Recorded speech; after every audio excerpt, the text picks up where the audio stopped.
నమస్కారం. ETV news కి స్వాగతం. ముందుగా ముఖ్యాంశాలు. కేంద్రం నుంచి వీలైనన్ని నిధులు రాబట్టాలన్న చంద్రబాబు. హెచ్ఓడీలు చొరవ చూపాలని ఆదేశం. పనిచేయని అధికారులను పక్కన పెడతారని స్పష్టీకరణ. నేడు శాంతి భద్రతలపై ఏపీ అసెంబ్లీలో శ్వేతపత్రం.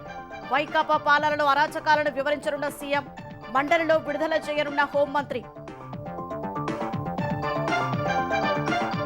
మదనపల్లెలో భూ అక్రమాలపై ఏపీ సర్కారు దృష్టి.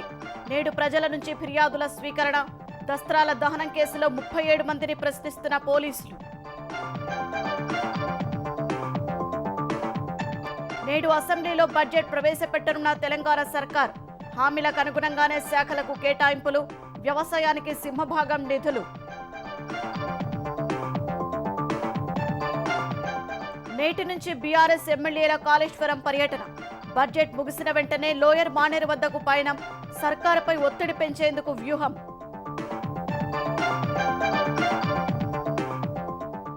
విజయవంతమైన బాలిస్టిక్ క్షిపణి రక్షణ వ్యవస్థ రెండో దశ పరీక్ష.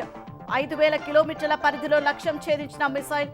డిఆర్డీఓకు రక్షణ మంత్రి అభినందన. అమెరికాలో ఇజ్రాయెల్ ప్రధాని పర్యటనకు నిరసనల సెగ.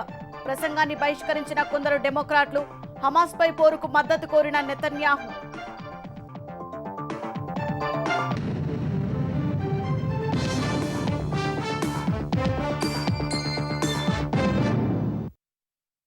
కేంద్ర ప్రభుత్వం నుంచి వీలైనంత ఎక్కువగా నిధులు తేవాలని ఉన్నతాధికారులను ముఖ్యమంత్రి చంద్రబాబు ఆదేశించారు.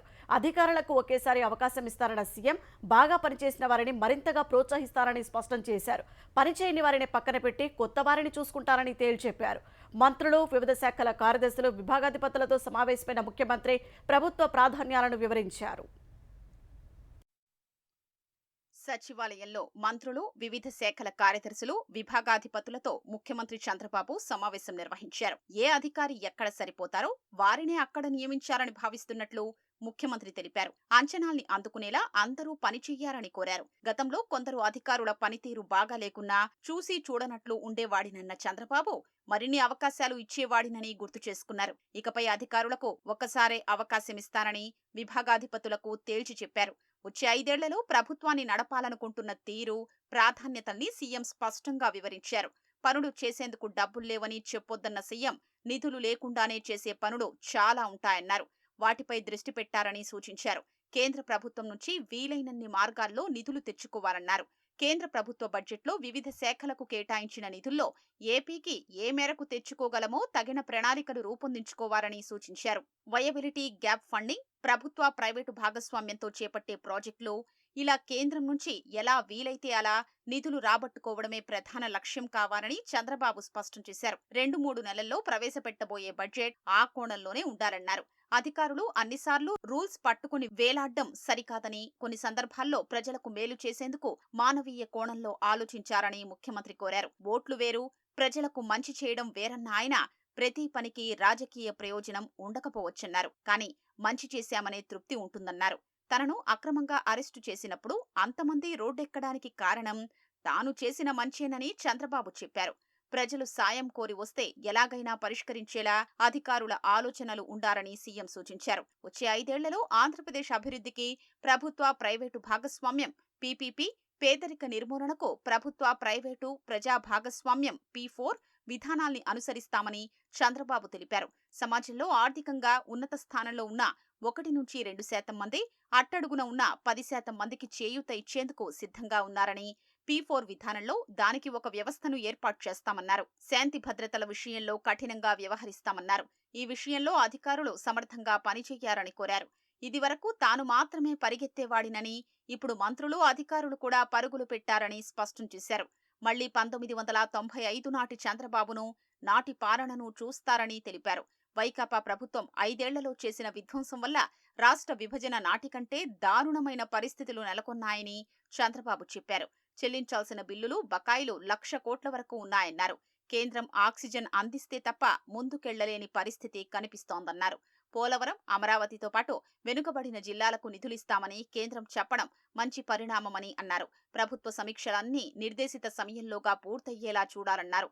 గంటల తరబడి సమీక్షలకు తాను స్వస్తి పలికానన్న సీఎం అధికారులు కూడా రిజల్ట్ ఓరియంటెడ్ పద్ధతిలో సమీక్షలు చేపట్టారని సూచించారు. జాతీయ ఉపాధి హామీ పథకం నరేగా కింద 2014 నుంచి 2019 వరకు పనులు చేసిన వారికి పెండింగ్లో ఉన్న బిల్లులను ఆంధ్రప్రదేశ్ ప్రభుత్వం విడుదల చేసింది.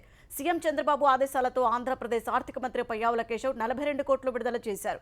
గత తెలుగుదేశం ప్రభుత్వ హయాంలో నరేగా పనులన్నీ తెలుగుదేశం శ్రేణులే చేశారని ఆరోపిస్తూ నిధులు విడుదల చేయకుండా వైసీపీ ప్రభుత్వం కక్ష సాధింపు చర్యలకు పాల్పడింది. జగన్ సర్కారు వైఖరి వల్ల అప్పు తెచ్చి పనులు చేసిన చిరు కాంట్రాక్టర్లు ఎందరో ఆర్థిక ఇబ్బందులు పడ్డారు. చేసిన అప్పు తీర్చలేక కొందరు చనిపోయిన ఘటనలు జరిగాయి. ప్రభుత్వ తాజా నిర్ణయం బాధితులందరికీ ఎంతో ఊరట కలిగింది.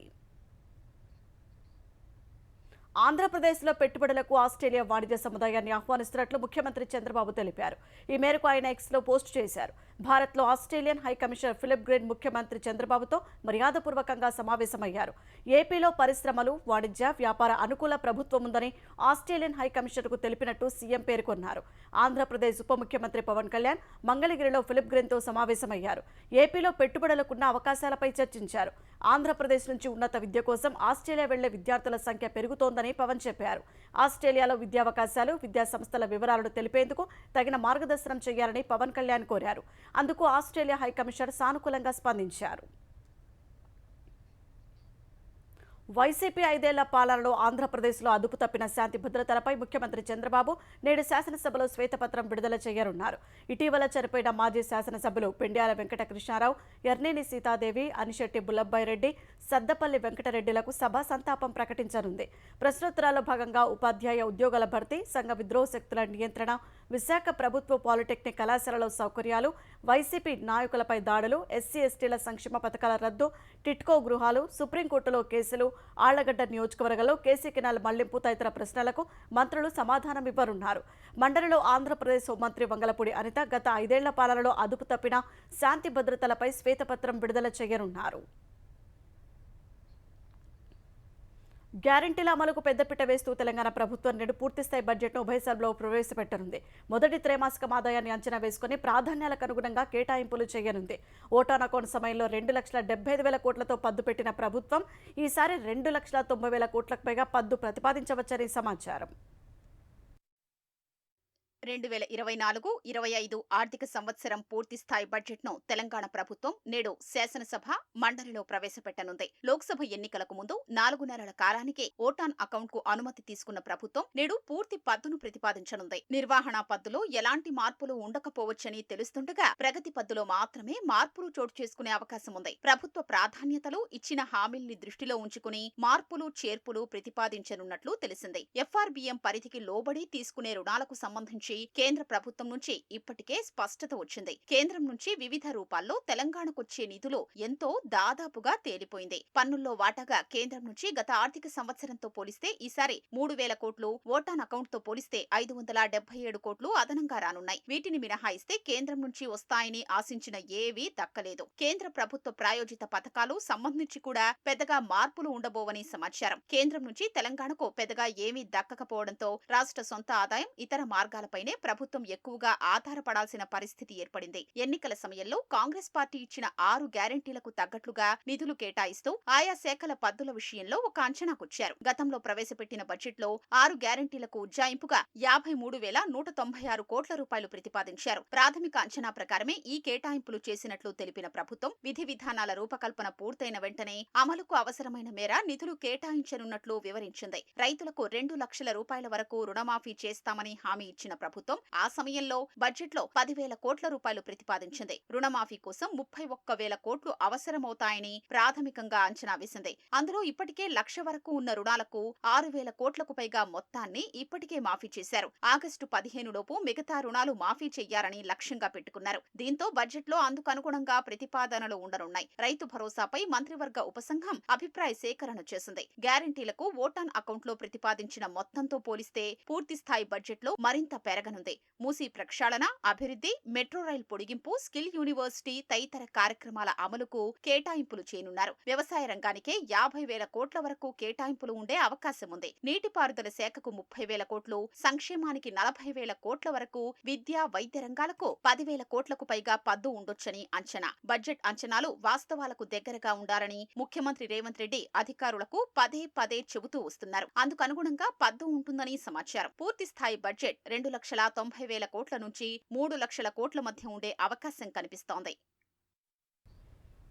భారత రాష్ట్ర సమితి అధినేత కేసీఆర్ ప్రతిపక్ష నేత హోదాలో నేడు తొలిసారి శాసనసభ సమావేశాలకు హాజరు కానున్నారు. తెలంగాణ అసెంబ్లీ ఎన్నికల్లో అధికారం కోల్పోయిన తర్వాత కేసీఆర్ ప్రధాన ప్రతిపక్ష నేతగా ఎన్నికయ్యారు.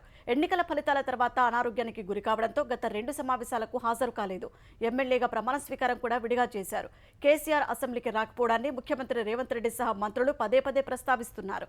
ప్రస్తుతం జరుగుతున్న బడ్జెట్ సమావేశాల్లోనూ మొదటి 2 రోజులు కేసీఆర్ సభకు హాజరు కాలేదు. కేంద్ర బడ్జెట్లో తెలంగాణకు జరిగిన అన్యాయంపై శాసనసభలో జరిగిన చర్చ సందర్భంగా కూడా కేసీఆర్ సభకు రాకపోవడాన్ని సీఎం రేవంత్ రెడ్డి ప్రస్తావించారు. అయితే బడ్జెట్ సమావేశాలకు కేసీఆర్ వస్తారని భారత వర్గాలు చెబుతూ వస్తున్నాయి. అందుకు అనుగుణంగా నేడు బడ్జెట్ ప్రసంగానికి ఆయన హాజరు కానున్నారు. భారత రాష్ట్ర సమితి ఎమ్మెల్యేలు, ఎమ్మెల్సీల బృందం నేడు మేడిగడ్డ పర్యటనకు వెళ్లనుంది. గోదావరిలో నీటిని ఎత్తిపోసి రైతులకు నీరిచ్చే అవకాశం ఉన్నా ప్రభుత్వం ఇవ్వడం లేదని బీఆర్ఎస్ ఆరోపిస్తోంది. జలాశయాలకు నీటిని మళ్లించేలా ప్రభుత్వంపై ఒత్తిడి తీసుకొచ్చేందుకే ఈ పర్యటన చేపడుతున్నట్లు తెలిపింది. నేడు బడ్జెట్ ప్రసంగం ముగిసిన వెంటనే బీఆర్ఎస్ ఎమ్మెల్యేలు, ఎమ్మెల్సీలు కాళేశ్వరం ప్రాజెక్టుకు బయలుదేరతారు. సాయంత్రం కరీంనగర్లోని దిగువ మానేరు డ్యాంను పరిశీలిస్తారు. రాత్రికి రామగుండంలో బస చేస్తారు. రేపు ఉదయం 10 గంటలకు కన్నేపల్లి వద్ద ఉన్న లక్ష్మీ పంప్హౌజ్ను సందర్శిస్తారు. ఆ తర్వాత మేడిగడ్డ ఆనకట్ట వద్దకు వెళ్తారు. మేడిగడ్డ ఆనకట్ట పరిస్థితి, అక్కడి ప్రవాహం, పంప్హౌజ్ వద్ద నీటి మట్టం, ఎత్తిపోసేందుకున్న అవకాశాలు తదితరాల గురించి పరిశీలిస్తారు. ఐఐటి పట్నాలో సీటు దక్కించుకున్న సిరిసిల్ల జిల్లా వీర్నపల్లి మండలం గోనెనాయక్ తండాకు చెందిన విద్యార్థిని బాధవాత్ మధులతకు తెలంగాణ సర్కార్ అండగా నిలిచింది. మధులతకు ప్రభుత్వం 1,51,831 రూపాయల ఆర్థిక సాయం అందించింది. ఐఐటిలో సీటు వచ్చినప్పటికీ ఆర్థిక ఇబ్బందుల వల్ల చేరలేని పరిస్థితిలో మధులత ఉన్నట్లు పత్రికల్లో వచ్చిన కథనాలకు ముఖ్యమంత్రి రేవంత్ రెడ్డి స్పందించారు. ఆమెకు వెంటనే సాయం అందించాలని అధికారులను ఆదేశించారు. గిరిజన సంక్షేమ శాఖ అధికారులు మధులతను, ఆమె కుటుంబ సభ్యులను హైదరాబాద్ తీసుకొచ్చారు. సచివాలయంలో గిరిజన సంక్షేమ శాఖ కార్యదర్శి శరత్ మధులతకు చెక్కు అందజేశారు. ఆర్థిక పరిస్థితి కారణంగా ఇక చదువుకోలేనేమోనని ఆందోళన చెందుతున్న సమయంలో స్వయంగా ముఖ్యమంత్రి జోక్యం చేసుకుని సాయం చేయడం సంతోషంగా ఉందని మధులత చెప్పారు. మధులత చదువు కొనసాగించడానికి భవిష్యత్తులోనూ ప్రభుత్వం అండగా ఉంటుందని సీఎం రేవంత్ రెడ్డి తెలిపారు. ఇక ముందు ఇలాగే రాణించి తెలంగాణకు మరింత మంచి పేరు తీసుకురావాలని రేవంత్ రెడ్డి ఆకాంక్షించారు. నాగర్ కర్నూలు జిల్లాలోని ప్రతి ఎకరానికి సాగునీరు అందిస్తామని, చివరి ఆయకట్టుకు నీరు చేర్చుతామని తెలంగాణ ఎక్సైజ్ శాఖ మంత్రి జూపల్లి కృష్ణారావు చెప్పారు. నాగర్ కర్నూలు జిల్లాలోని గుడిపల్లి గట్టు బ్యాలెన్సింగ్ రిజర్వాయర్ నుంచి ఆయకట్టుకు మంత్రి జూపల్లి, ఎమ్మెల్యేలు నీటిని విడుదల చేశారు. అనంతరం ప్రాజెక్టు అధికారులతో మంత్రి సమీక్ష నిర్వహించారు. కల్వకుర్తి ప్రాజెక్టు పరిధిలోని 3 లక్షల ఎకరాలకు గుడిపల్లి గట్టు రిజర్వాయర్ నుంచి నీరు అందుతోందని ఇంజనీరింగ్ అధికారులు తెలిపారు. ఒక పంపు ద్వారా రోజు 650 క్యూసెక్ల నీటిని విడుదల చేయనున్నట్లు వివరించారు. కల్వకుర్తి, అచ్చంపేట, నాగర్ కర్నూలు నియోజకవర్గ రైతులకు 2 పంటలకు సాగునీరు అందించేందుకు ఏర్పాట్లు చేస్తున్నట్లు మంత్రి తెలిపారు. జిల్లాలోని వివిధ ప్రాజెక్టులు పూర్తి చేసేందుకు ఎమ్మెల్యేలంతా చొరవ చూపుతున్నారని ఆయన వివరించారు. మదనపల్లి సబ్ కలెక్టర్ కార్యాలయంలో దస్త్రాల దహనం కేసులో ముమ్మర దర్యాప్తు సాగుతోంది. కేసులో కీలక నిందితుడిగా భావిస్తున్న మాజీ మంత్రి పెద్దిరెడ్డి రామచంద్రారెడ్డి ప్రధాన అనుచరుడు మాధవరెడ్డి కోసం పోలీసుల వేట కొనసాగుతోంది. మాధవరెడ్డి స్వస్థలం చిత్తూరు జిల్లా వంకమద్దెవారి పల్లెలోనూ వెతికారు. పెద్దిరెడ్డి భార్య స్వర్ణలత పేరిట భూముల రిజిస్ట్రేషన్ జరగడంలో మాధవరెడ్డి కీలకంగా వ్యవహరించినట్లు తెలిసిందే. మాధవరెడ్డి దొరికితే కేసు కొలిక్కి వచ్చినట్లేనని భావిస్తున్నారు. సబ్ కలెక్టర్ కార్యాలయంలో పనిచేసిన ఆర్డీఓ హరిప్రసాద్తో పాటు 37 మంది సిబ్బందిని పూర్వ ఆర్డీఓ మురళిని విచారిస్తున్నారు. రెవెన్యూ శాఖ ప్రత్యేక ప్రధాన కార్యదర్శి సిసోదియా స్వయంగా మదనపల్లెలో కాలిపోయిన సబ్ కలెక్టర్ కార్యాలయాన్ని పరిశీలించారు. ఏ దస్త్రాలు కాలిపోయాయో ఆరా తీస్తున్నారు. 3 ఏళ్లుగా మదనపల్లె రెవెన్యూ డివిజన్ పరిధిలో జరిగిన భూ ఆక్రమణలు, దందాలకు సంబంధించి ప్రజల నుంచి నేడు ఆయన ఫిర్యాదులు స్వీకరించనున్నారు. ప్రజలు నిర్భయంగా వచ్చి ఫిర్యాదులు చేయవచ్చని అధికారులు సూచించారు. మాజీ మంత్రి పెద్దిరెడ్డి రామచంద్రారెడ్డి, ఆయన అనుచరులు 100 ఎకరాలు దోచుకున్నారని బాధితులు ఆరోపించారు. వచ్చినారు అంతకుముందు దౌర్జన్యం చేసినారు. ఈఆర్ఓ మాధురెడ్డి కూడా వాళ్ళు సపోర్ట్ చేస్తాడు, మాకు సపోర్టే చేయలేదు. ఎంఆర్ఓ కూడా అబ్జెక్ట్ ఇచ్చినాము. వస్తాం సార్ మేము చూడాలంటారు వాళ్ళు ఫీల్డ్, వాళ్ళు వచ్చేదిలే ఫీల్డ్ చూసేదిలే, మా పాస్బుక్లు మాకు ఇప్పించేదిలే. ఎన్నాళ్ళు పడింది సార్, 1 కిలోమీటర్ 2 కిలోమీటర్లు మనపల్లి నుంచి రావడము, ఒక 15 నిమిషాలు అర్ధ గంటలో చూసి ఇవ్వచ్చు మా పాస్బుక్లు. ఇవ్వడం లేదు సార్ వాళ్ళు. చుట్టుపక్కల రైతులను వ్యాపారస్తులను ఎవరి దగ్గర అయితే భూమి ఉందో వాళ్ళ దగ్గర నామకే వాసు డబ్బులు ఇచ్చి భూములు లాక్కొని ఎకరా 5 కోట్ల రూపాయలు విలువ చేసేది కూడా 50 లక్షలు వాళ్ళు కంటబెట్టి ఆ భూములు దోచేశారు. ఎన్నికల అఫిడవిట్లో భారీ స్థిరాస్తులు పేర్కొనకుండా గోప్యంగా ఉంచినందుకు పుంగనూరు వైకాపా ఎమ్మెల్యే పెద్దిరెడ్డి రామచంద్రారెడ్డిని అనర్హులుగా ప్రకటించాలని దాఖలైన పిటిషన్పై ఏపీ హైకోర్టు విచారణ జరిపింది. పోలింగ్లో పెద్దిరెడ్డి తర్వాత అత్యధిక ఓట్లు పొందిన తెలుగుదేశం అభ్యర్థి చల్లా రామచంద్రారెడ్డి పేరును ప్రతివాదుల జాబితాలో చేర్చాలని పిటిషన్కు హైకోర్టు సూచించింది. ఈ వ్యాజ్యంపై కోర్టులో ఏం జరుగుతుందో చల్లా రామచంద్రారెడ్డి తెలుసుకోవాల్సిన అవసరం ఉందని అభిప్రాయపడింది. పెద్దిరెడ్డి తన భార్యకు చెందిన 142 స్థిరాస్తులను వెల్లడించలేదన్న వాదనకు అనుగుణంగా ధృవీకరణ అఫిడవిట్ వేయాలని పిటిషనర్కు సూచించింది. విచారణ ఈ నెల 31కి వాయిదా వేసింది. హైకోర్టు న్యాయమూర్తి జస్టిస్ వి శ్రీనివాస్ ఈ మేరకు ఉత్తర్వులు జారీ చేశారు. భారత చైతన్య యువజన పార్టీ జాతీయ అధ్యక్షుడు రామచంద్ర యాదవ్ హైకోర్టులో ఈ పిటిషన్ దాఖలు చేశారు. మైనింగ్ జరిగిన ప్రాంతాల్లో గుంతలను పూడ్చకుండా వదిలేయడాన్ని ఆంధ్రప్రదేశ్ హైకోర్టు తీవ్రంగా తప్పుపట్టింది. గుంతలు పూడ్చని కంపెనీల వ్యక్తులపై చర్యలు తీసుకోవాలని ఆదేశించింది. సెక్యూరిటీ డిపాజిట్ కింద వారు సమర్పించిన సొమ్మును జప్తు చేస్తే సరిపోదని, మైనింగ్ లీజులు పొడిగించకుండా లీజులు పొందకుండా నిషేధించాలని హైకోర్టు ధర్మాసనం సూచించింది. గోతులు పూడ్చని కంపెనీలు వ్యక్తుల పేర్లను తమ ముందు ఉంచాలని ఆదేశించింది. వారిపై ఎలాంటి చర్యలు తీసుకున్నారో తెలియజేస్తూ పూర్తి వివరాలు సమర్పించాలని ఆంధ్రప్రదేశ్ గనుల శాఖ అధికారులకు సూచించింది. ఈ కేసులో అమికస్ క్యూరీగా సీనియర్ న్యాయవాది కెఎస్ మూర్తిని నియమించింది. తదుపరి విచారణను ఆగస్టు 14కు హైకోర్టు వాయిదా వేసింది. రాజధాని ప్రాంతంలో నిలిచిపోయిన నిర్మాణాల స్థితిగతులపై ఆంధ్రప్రదేశ్ సర్కార్ సాంకేతిక నిపుణులతో కమిటీ నియమించింది. వివిధ శాఖలకు చెందిన ఇంజనీర్లతో వేసిన ఈ కమిటీలో ప్రజారోగ్య శాఖ ఇంజనీరింగ్ చీఫ్ను చైర్మన్గా నియమించింది. ఇందులో రోడ్లు, భవనాలు, Vijayawada municipal corporation, APCPDCL, APCRDA, ADC సంస్థలకు చెందిన చీఫ్ ఇంజనీర్లు, విజిలెన్స్ ఎన్ఫోర్స్మెంట్ డైరెక్టరేట్ నుంచి ప్రతినిధిని కమిటీలో సభ్యులుగా నియమించింది. రాజధాని ప్రాంతంలోని వివిధ నిర్మాణాల పరిశుభ్రత స్థితిగతులను పరిశీలించి తగిన సిఫార్సులు చేయాలని సూచించింది. రాజధాని ప్రాంతంలో రహదారులు, పైప్ లైన్లను కూడా కమిటీ పరిశీలించనుంది.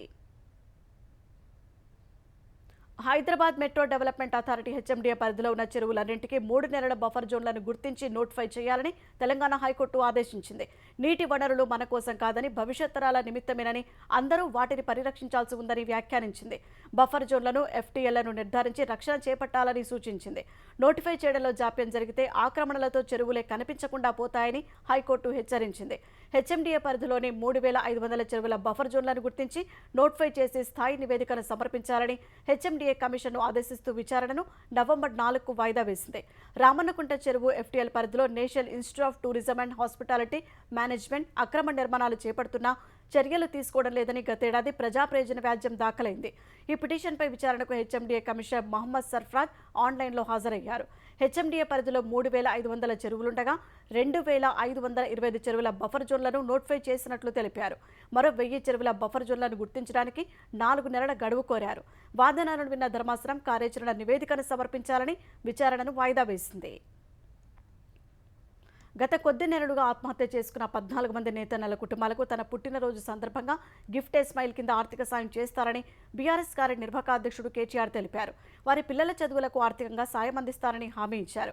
బీఆర్ఎస్ ప్రభుత్వ నేతన్నలకు నెలవారీ ఆదాయం అందేలా చర్యలు చేపడితే ప్రస్తుత కాంగ్రెస్ ప్రభుత్వ విధానాల వల్ల చేనేత పరిశ్రమ అంధకారంలోకి వెళ్లిందని కేటీఆర్ విమర్శించారు. గిఫ్ట్ ఏ స్మైల్ కార్యక్రమం ద్వారా సమాజానికి కొంత సహకారం అందించే సంప్రదాయాన్ని కొనసాగించడం ఆనందంగా ఉందని కేటీఆర్ తెలిపారు.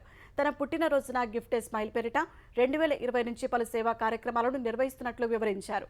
బీఆర్ఎస్ శ్రేణులు ముందుకు వచ్చి సహాయం అవసరమైన వారికి మద్దతుగా నిలవాలని కేటీఆర్ పిలుపునిచ్చారు.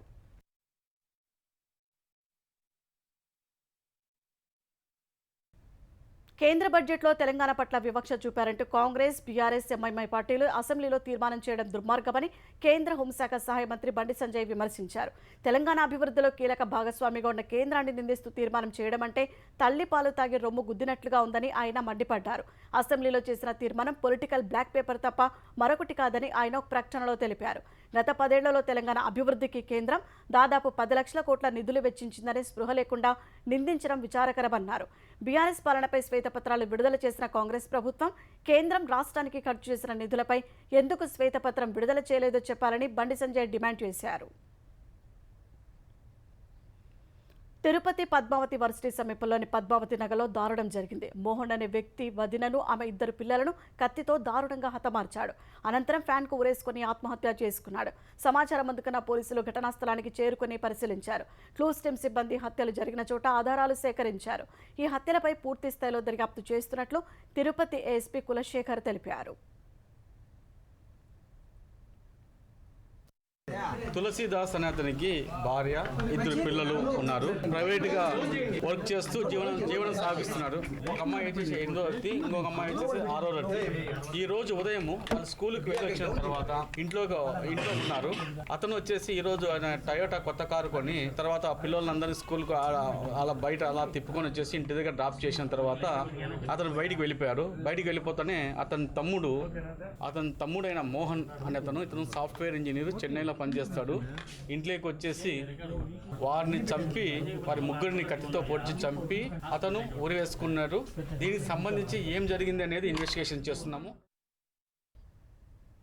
వరద గోదావరి ముంచెత్తడంతో విలీన మండలాల ప్రజలు అవస్థలు పడుతున్నారు. గోదావరి శాంతిస్తున్నప్పటికీ కుక్కునూరు, వేలేరుపాడు మండలాల్లో వరద ప్రభావం కొనసాగుతోంది. వేలేరుపాడు మండలంలో 20 గ్రామాల్లో, కుక్కునూరు మండలంలోని 5 గ్రామాల్లో తీవ్రత ఎక్కువగా ఉంది. లచ్చిగూడెం, రుద్రంకోట గ్రామాలను వరద నీరు చుట్టుముట్టగా గ్రామస్తులు సమీప కొండగుట్టలపై తాత్కాలిక గుడారాలు వేసుకున్నారు. గుట్టలపైకి వెళ్లిన వారికి విద్యుత్ సదుపాయం కోసం జనరేటర్ అందుబాటులో ఉంచారు. ప్రతి గ్రామంలోనూ వైద్య శిబిరాలు ఏర్పాటు చేసి మందులు అందిస్తున్నారు. ముంపు ప్రాంతాల ప్రజల రాకపోకల కోసం 13 బోట్లు ఏర్పాటు చేశారు. వేలేరుపాడు మండలం, శివకాశీపురం, భూదేవిపేట, కాచారం, కుక్కునూరు మండలం దాచారంలో ఏర్పాటు చేసిన 4 పునరావాస కేంద్రాల్లో బాధితులు తలదాచుకున్నారు. తమకు ప్యాకేజీ నిధులు అందించి పక్కా ఇళ్లు కట్టించాలని నిర్వాసితులు కోరుతున్నారు. రాజమహేంద్రవరం వద్ద వరద తగ్గుముఖం పట్టింది. ధవళేశ్వరం కాటన్ బ్యారేజీ వద్ద రాత్రి 8 గంటలకు 14.5 అడుగుల నీటి మట్టం ఉంది. సముద్రంలోకి 13,90,000 క్యూసెక్ల నీరు విడుదల చేస్తున్నారు. బ్యారేజీ వద్ద ప్రస్తుతం 2వ ప్రమాద హెచ్చరిక కొనసాగుతోంది. నీటి మట్టం 13.75 అడుగులకు చేరితే 2వ ప్రమాద హెచ్చరిక ఉపసంహరించుకున్నారు.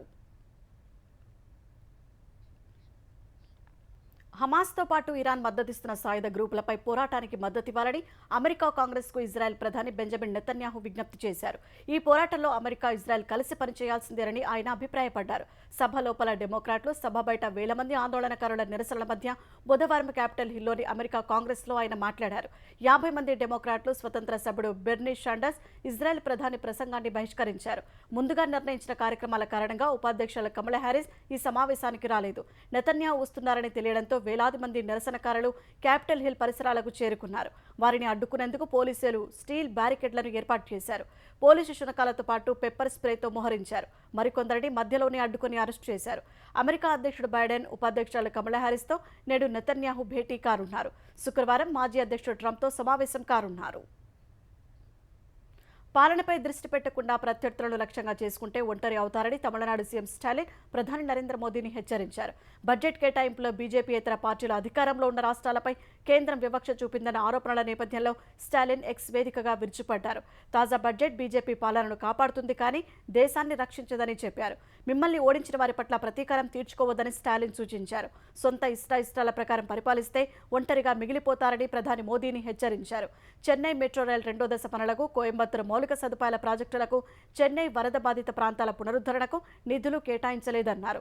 కేంద్రం నుంచి 37,000 కోట్లు రావాలని, ఇప్పటి వరకు 276 కోట్లు మాత్రమే ఇచ్చారని పేర్కొన్నారు. కేంద్రం బడ్జెట్పై కాంగ్రెస్ ప్రతిపక్ష పార్టీల విమర్శలను బీజేపీ తోసిపుచ్చింది. కొన్ని వెనుకబడిన రాష్ట్రాల పట్ల విపక్షాల రాజకీయ నిరాశ, ప్రతికూల వైఖరికి ఇది అద్దం పడుతోందని విమర్శించింది. కాంగ్రెస్ పార్టీ లోక్సభలో ప్రతిపక్ష నేత రాహుల్ గాంధీ ఆంధ్రప్రదేశ్, బీహార్ ప్రజలకు క్షమాపణలు చెప్పాలని బీజేపీ డిమాండ్ చేసింది. ఇండియా కూటమి పార్టీలో అధికారంలో ఉన్న రాష్ట్రాలపై వివక్ష చూపేలా బడ్జెట్ ఉందన్న విమర్శల నేపథ్యంలో బీజేపీ ఈ వ్యాఖ్యలు చేసింది. ప్రధాని మోదీ నేతృత్వంలోని కేంద్ర ప్రభుత్వ బడ్జెట్ను అందరూ స్వాగతించారని బీజేపీ మాజీ రాజ్యసభ ఎంపీ జీవీఎల్ నరసింహారావు అన్నారు. విపక్షాలు మాత్రం బడ్జెట్కు వ్యతిరేకంగా అపరిపక్వ, ప్రతికూల వ్యాఖ్యలు చేస్తున్నాయని విమర్శించారు. బాలిస్టిక్ క్షిపణి రక్షణ వ్యవస్థ రెండో దశలో భారత్ విజయవంతంగా పరీక్షించింది. 5,000 కిలోమీటర్ల పరిధి ఉన్న క్షిపణులను సైతం విజయవంతంగా అడ్డుకోవడంలో దేశీయంగా రూపొందించిన ఈ వ్యవస్థ ఉపయోగపడనుంది. బుధవారం జరిపిన పరీక్ష అన్ని అంశాల్లో లక్ష్యాలను చేరుకుందని రక్షణ శాఖ వెల్లడించింది. ఒడిశాలోని చాందీపూర్లో ఈ రక్షణ వ్యవస్థను పరీక్షించారు. దీనిని విజయవంతం చేసిన DRDO అధికారులను రక్షణ మంత్రి రాజ్నాథ్ సింగ్ అభినందించారు. లక్షిత బాలిస్టిక్ క్షిపణిని నిన్న సాయంత్రం 4 గంటల 20 నిమిషాల సమయంలో ప్రయోగించారు. దీనిని భూమి సముద్రంలో ప్రతిష్ఠించిన రాడార్ వ్యవస్థ గుర్తించింది. వెంటనే ఇంటర్సెప్టర్ యాక్టివేట్ అయింది. 4 గంటల 24 నిమిషాలకు ఫేజ్ 2 ఏడీ ఎండో అట్మాస్ఫియరిక్ క్షిపణిని చాందీపూర్ నుంచి ప్రయోగించారు. అది బాలిస్టిక్ క్షిపణిని విజయవంతంగా అడ్డుకుంది. దేశీయంగా తయారైన ఈ వ్యవస్థ శత్రువులకు చెందిన అనేక క్షిపణులను అడ్డుకోగలుగుతుంది. తనను తన కుటుంబాన్ని చంపే ఉద్దేశంతోనే లారెన్స్ బిష్నోయ్ గ్యాంగ్ కాల్పులకు పాల్పడిందని బాలీవుడ్ నటుడు సల్మాన్ ఖాన్ పేర్కొన్నారు. ఈ ఏడాది ఏప్రిల్లో తన ఇంటిపై జరిగిన కాల్పుల ఘటనకు సంబంధించి ముంబై క్రైమ్ బ్రాంచ్ పోలీసులకు సల్మాన్ ఖాన్ ఇచ్చిన వాంగ్మూలం పోలీసుల ఛార్జ్షీట్ ద్వారా వెలుగు చూసింది. కాల్పుల ఘటనలో పోలీసులు 1700కు పైగా పేజీలతో అభియోగపత్రం దాఖలు చేశారు. కాల్పులు జరిగిన ఏప్రిల్ 14న ఇంట్లోనే ఉన్నానని, తూటాల శబ్దంతోనే నిద్రలేచానని సల్మాన్ ఖాన్ పేర్కొన్నారు. తనతో పాటు తన కుటుంబంపై గతంలోనూ దాడి యత్నాలు జరిగాయని వివరించారు. ఈ ఘటనకు సంబంధించి బాంద్రా పోలీస్ స్టేషన్లో తన బాడీగార్డ్ ఫిర్యాదు చేశారని తెలిపారు. కాల్పుల ఘటనకు ముందు నిందితుల సంభాషణను పోలీసులు ఛార్జ్షీట్లో పొందుపరిచారు. సల్మాన్ ఇంటిపై కాల్పులు జరిపేటప్పుడు నిర్భయంగా ఉండాలని నిందితులకు లారెన్స్ బిష్నోయ్ సోదరుడు అన్మోల్ బిష్నోయ్ చెప్పాడు. సిగరెట్ అలవాటు ఉంటే కాలుస్తూ కాల్పులు జరపాలని, అప్పుడే సీసీ కెమెరాల్లో మీకు భయం లేదని కనిపిస్తుందని అన్మోల్ సూచించినట్టు ఛార్జ్షీట్లో ఉంది. సల్మాన్ను భయపెట్టేలా కాల్పులు జరపాలని అతడు సూచించాడని పోలీసులు తెలిపారు.